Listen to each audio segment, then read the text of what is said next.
check. 744, 1, 2, 3, 4, 5, 5, 4, 3, 2, 1. Well, that's important. She's got a lot on her plate. Hi, Jessica. It is. How's it going? Let's do this. Yeah, so I'm done after this, after the teas. Yeah. Okay, cool. Thanks.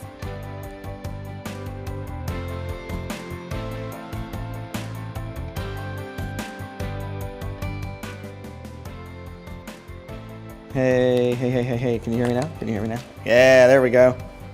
Cool.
Good morning, and thank you for joining us on After GMS. It is Thursday, May 26th. I'm Tracey McCain, here with my sister in pink. I know, we didn't plan it. I know. Did my brother Christian wear a little pink today?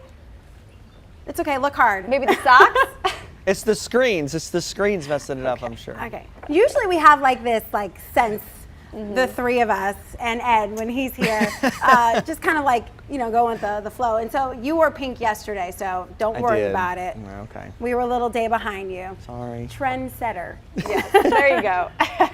All right, well, the forecast is setting trends, hopefully in a better direction than where we have been. It is warming up, Christian, but we're going to have to dodge a couple storms. Yeah, things are changing in the weather department as we go throughout the day and to tomorrow. And then things are going to really even out and be quite nice for your holiday weekend. First things first, we're dealing with the clouds still this morning, but they're starting to break apart. Actually, as I'm looking up here in the weather garden, I see a little bit of blue sky starting to shine through. So we'll see a partly sunny sky heading into your Thursday afternoon. Temperatures out the door right now in the low 60s, and we are on our way to around 80 degrees this afternoon. Now, I will say I want you to keep an eye out as we go into this evening, mainly from about 7 p.m. until about 2 a.m. for a couple storms that could get on the strong side, mainly to our west in the foothills. Of course, nothing happening on the radar here at home, but if we zoom this out on a wider view, you see what's happening back to our west not far away and what's advancing into the Piedmont going into your Friday. So we have a high pressure off the coast fueling all of this tropical moisture right into the Carolinas, into the deep south today, all ahead of a cold front. So by tomorrow, we're going to be positioned in what we call the triple point, which is going to be between the warm front, the cold front, and the area of low pressure to our north. And that typically is a breeding ground for thunderstorms. So I do think we need to watch. The difference this time around is that this isn't an evening or afternoon time frame. This is a morning through midday time frame that I want you to pay attention, mainly from about 6 a.m. tomorrow before the sun comes up until about 2 p.m. tomorrow afternoon. So that morning commute could be a little bit tricky for your Friday. Here's what tonight looks like. 7 o'clock here. I'm going to stop this radar for you in the western counties, in the foothills. Again, a couple storms popping up. Not everybody's going to get one, but we'll keep an eye on those through about 2 a.m. Then the main event is tomorrow morning through midday. You see that line of storms forming out ahead of that cold front. That's what we're going to need to watch the closest. Main concerns tomorrow would be for a damaging wind gust. We also have a low tornado risk to keep an eye on. And there could be some flash flooding. Remember, it doesn't take a lot if it's raining really heavy over one area to cause some flash flooding, especially since we already had some of that earlier in the week, especially in places like Alamance County over into Burlington. Right now, our area and points to the east, so the triad and areas to the east are in a level 2 risk for severe weather. Wouldn't be surprised to see that kind of expanded back to the west a little bit to include the rest of our viewing area. Of course, we will keep you updated. We will pass along any warnings if they get issued tonight or tomorrow. Just want you to stay weather aware, pay attention to make sure you have a way to get those warnings if they are issued. We'll keep you updated. Meanwhile, after that, heading into the holiday weekend, things look pretty nice for the weekend. Upper 70s to near 80s Saturday with sunshine, low 80s on Sunday, mid 80s with a partly cloudy sky for Memorial Day on Monday. After that, we're staying dry. Rain chances stay very low through the middle of the week, and we climb back up to 90 again by the middle of next week too. All right, Christian, you did get a few comments, people talking as you were giving your forecast here. Curtis said, I don't like our weather trends for Friday, Christian. So I know you're going to stay on top of it. Can't guarantee a spectacular outcome. No, we really can't. I have growing concern about tomorrow just because that line of storms is really starting to look nasty to me, and I do think all the ingredients are there. The one thing that we do have helping us, again, is that it's in the morning, but that's also a little bit different than what we're used to. So I'm trying to drive home the point for folks to really pay attention. This is a morning and midday thing, not an afternoon and evening thing. By tomorrow evening, we're going to be just fine.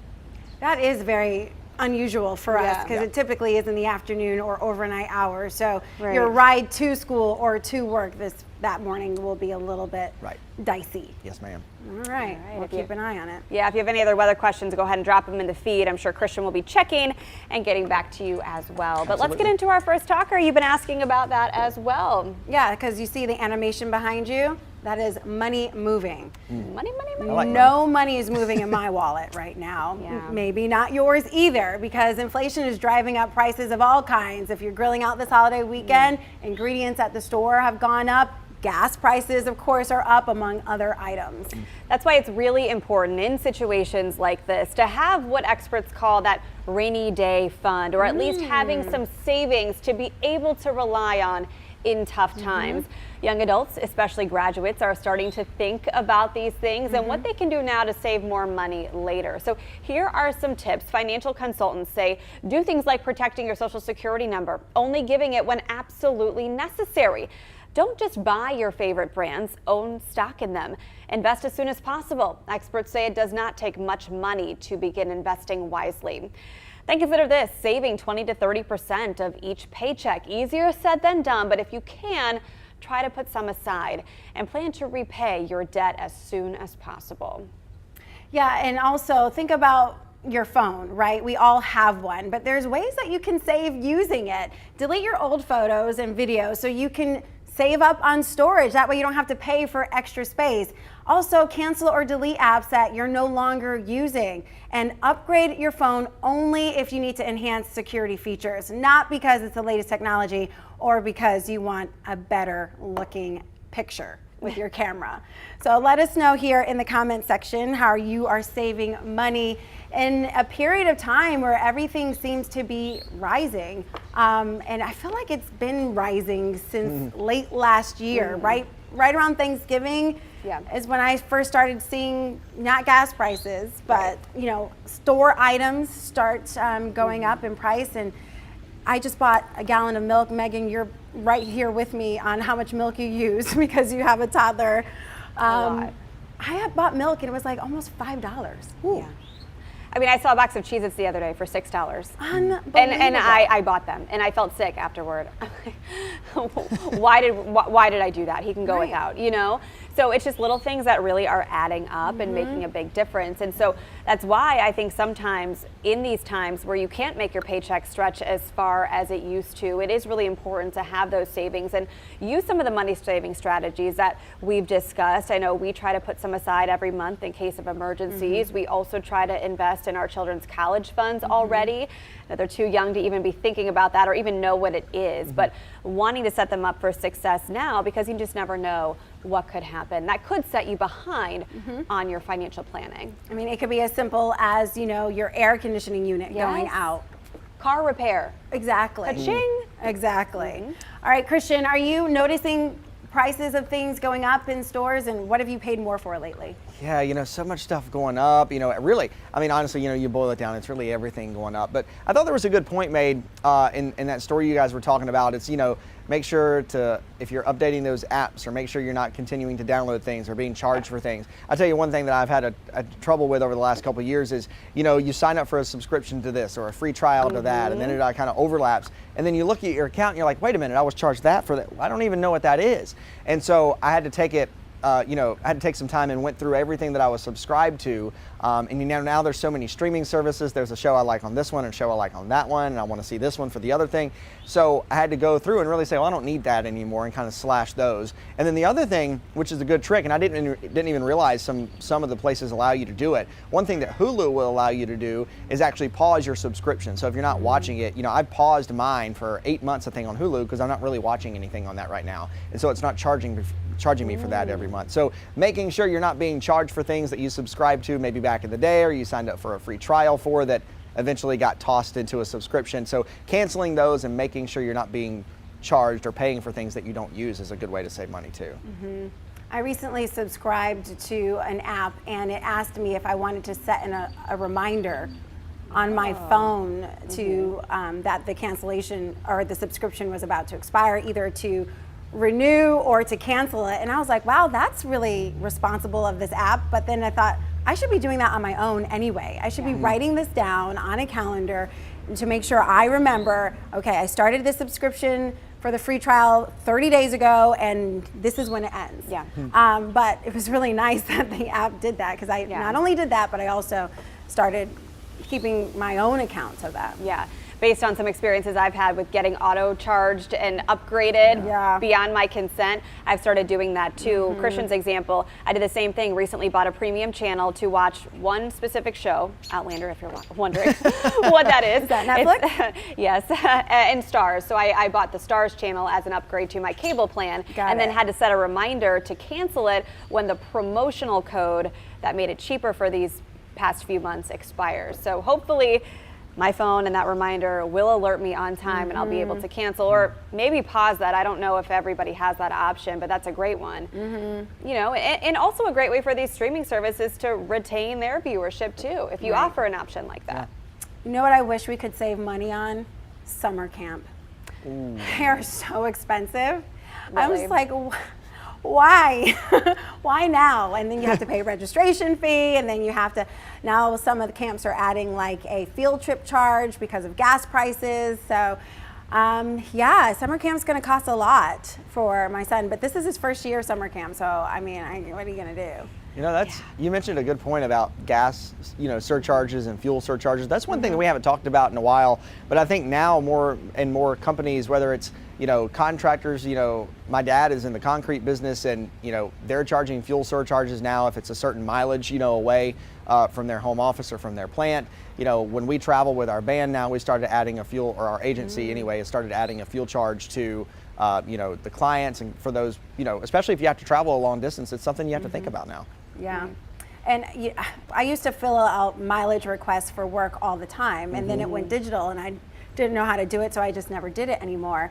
Then we were in a pandemic, and we weren't going anywhere for public speaking appearances and stuff. But now that that started back up, I'm like, I had to teach myself how to fill out a mileage request just to get a little bit back, because I've been in High Point like how many times in the last 2 weeks? A lot. And it adds up. I mean, the back and forth. Yes.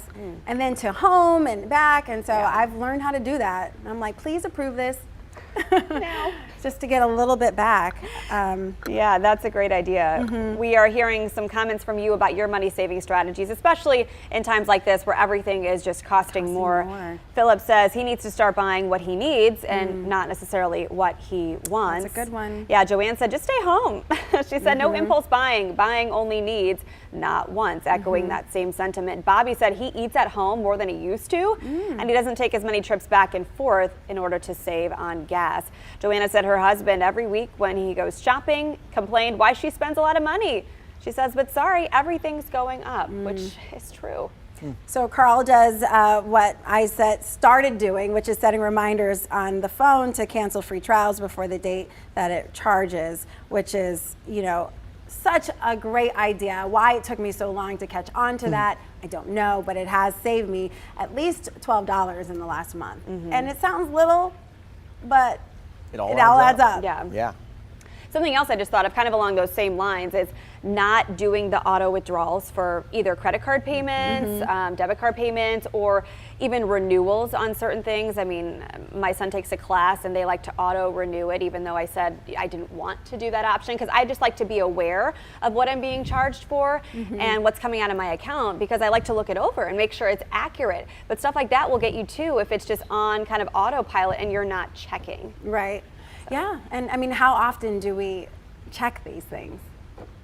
I mean, I'm one of those people who carefully looks at every credit card statement before I pay it, but with the auto renewals, you can't always do that. Yeah, that's very true. All right, well, this is a great conversation and something we're gonna, you know, have to talk about a lot more often, saving more often, because, you know, this doesn't look like it's ending anytime soon. And if you're in the market for a new car or a home right now, still not the best time. No, not at all. Rough. Not at all. All right, we will get to our morning headlines here and some important news for people on the east side of Greensboro, where a new pharmacy is providing access to that community that really for decades has gone without. It's just really one of the goals that the My Pharmacy store is having on Phillips Avenue. WFM News' Denise McMiller has more on the pharmacy's efforts to make sure all residents in this community have easy access to the resources they might need. Well, My Pharmacy opened less than a month ago, and already they are going above and beyond to serve folks living in a part of Greensboro that is often neglected. Here's how they're doing it. My Pharmacy is hosting a Ask the Pharmacist event today from 10 a.m. to 5 p.m. It'll take place at My Pharmacy. They're located at the Renaissance Shops off of Phillips Avenue. There will be prizes, food, and raffles. But more importantly, guests are encouraged to bring all of their medications that they take with them to better understand how they affect them physically. In partnership with them, so we'll be focusing on people that have diabetes or hypertension or heart disease and providing food specific to those disease states along with their prescriptions. Now, pharmacists say there is a gap between people being prescribed medications by their doctors and them actually going to go fill and pick them up. Transportation is usually an issue. To remove that barrier, My Pharmacy has what is called their Pill Mobile to deliver prescriptions to people for free. Now, to make the Renaissance shops a one-stop resource for families, they're also partnering with Second Harvest Food Bank next month. Now back to today's Ask My Pharmacist event. There is a chance for folks to win a $50 Sheets gift card from My Pharmacy. All you have to do is snap a selfie, or you can just take a picture of the Pill Mobile and tag My Pharmacy in that picture and in that post for you to have a chance to win. Everyone across the country is continuing to mourn what happened at Robb Elementary School in Uvalde, Texas on Tuesday. Investigators are working through details to try to figure out a motive as to why a gunman walked into the school and shot and killed 21 people, including 19 children.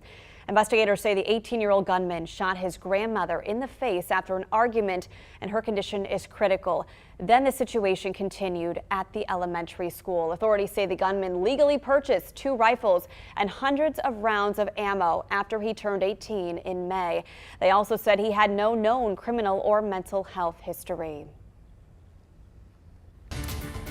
A Triad Church will hold a prayer service after this school shooting in Texas. Here in Greensboro, Wesley Memorial United Methodist Church will hold a community service of lament and hope at 6 o'clock tonight. The service will be 45 minutes long, and it will really give the community a chance to find some comfort and strength during these difficult times. The church is located on Chestnut Drive in High Point. Well, school and local leaders in Winston-Salem and Forsyth County spoke at a town hall meeting to address youth violence. Sheriff Bobby Kimbrough Jr. said they need school resource officers in every school across the county. Right now, 40 school resource offices are in the middle and high schools within the district, but they don't have any at the elementary school level. The town hall ended with demands to hold more meetings and spread information about youth programs. School districts in the Triad have safety measures in place at schools, but in the wake of Uvalde, they're increasing efforts to ease concerns families might have. Winston-Salem Forsyth County Superintendent Dr. Tracey McCain wrote today, and in the coming days, all of our law enforcement partners have committed to an extra presence in and around our schools. Their increased visibility is meant to ease anxiety that our parents, students, and staff may be feeling, end quote. Well, the Rockingham County Sheriff's Office also announced an increased police presence and deputy presence at schools. Sheriff Sam Page said he wants to make sure that students, staff, and parents feel safe and feel like they are supported during this time. Well, the Rockingham and Alamance County Sheriff's Offices also hold active shooter trainings with school staff to prepare them just in case. These are pictures from a training with teachers and staff in March at E.M. Holt Elementary School in Alamance County. The drills help staff identify a threat and call for help. They also teach them how to identify sounds of weapons and how to shelter in place. In Rockingham County, deputies say they periodically train with school staff and do annual active shooter drills. Parents are now navigating how to have the tough decision to discuss shootings with their children. We talked with psychotherapist Dr. Nanette Funderburk about how you should maybe have these conversations with your kids. Dr. Funderburk suggests if your child brings it up, absolutely talk about it. If they don't, she suggests asking a few questions first and seeing what they might know. She also says be aware of changes in your kids. Changes in behavior, eating, or sleeping habits could be a sign they need some help. All right, one more quick check on that 7-day forecast. Keeping an eye on things as we go into tonight. A few storms are possible, mainly to our west and our western counties and in the foothills from about 7 p.m. until about 2 a.m. So we'll keep an eye out for that. Tomorrow is the big event, mainly 6 a.m. until 2 p.m. I know that's a lot of times, but just think about it. Like tonight for our foothills, tomorrow morning for everybody. A line of storms pushing through that could be on the stronger severe side of things. Damaging winds will be a concern in any strong storm. We'll also have a low tornado risk to monitor, and there could be some flash flooding in places across the Piedmont. Of course, after that, things quiet down. Nice weather returns heading into the holiday weekend. Sunshine upper 70s on Saturday. Talk about gorgeous there. Sunshine in low 80s on Sunday, mid 80s with a partly cloudy sky on Monday, and we just start the stair climb back up to 90 degrees by the middle of next week. So we are really watching the situation later tonight and through the midday tomorrow. Yeah, that morning commute could be tricky tomorrow, but likely going to come through during the hours of the Good Morning Show. So even if not, we're going to be here with you all the way. Just make sure you have a way to get warnings. Again, I say download that News 2 app, not because I'm paid to say that, not because I'm supposed to tell you that, because it really is a good way to track along. Not only can you get your forecast, but you have live radar. We send out all the alerts there. So make sure you have a way to get warnings, and we'll pass those along if they get issued. So what about Friday night plans? We know a lot of pools start opening tomorrow. I mean, is it going to be an opportunity to go outside after these storms pass midday? Yeah, so the cold front's rolling. The cold front is kind of delayed, so the line of storms is out ahead of the front. So the front actually doesn't push through until we get into your Friday afternoon and Friday evening. So I still think it's going to be windy and still could be a little cloudy and stuff for Friday afternoon, but Saturday is 100% a go. Awesome. I'm gonna have to grill you after this. I have some plans. boy. You know, every time I have a date with my husband, guess what happens? Severe weather. It's literally, I'm gonna stop making dates with him. That way we can just have a calm day, you know? Calm weather. If you want to do dinner tomorrow night or go out tomorrow night, I think you'll be fine. Okay. It's not going to be storming or pouring down rain. I don't expect by tomorrow evening. Okay. Just go. Yeah. You got to go. You can still go. Do it. Remember, safety first. I know. I know. Thanks so much for joining us. And after GMS, we'll have more great conversations with you tomorrow. And of course, we'll be all on top of weather and the radar and timing. And Christian's going to be working hard tomorrow. I guarantee it. I'll earn my coffee tomorrow. Yes. All right. We will see you at noon today, and get out there and get to it. See ya.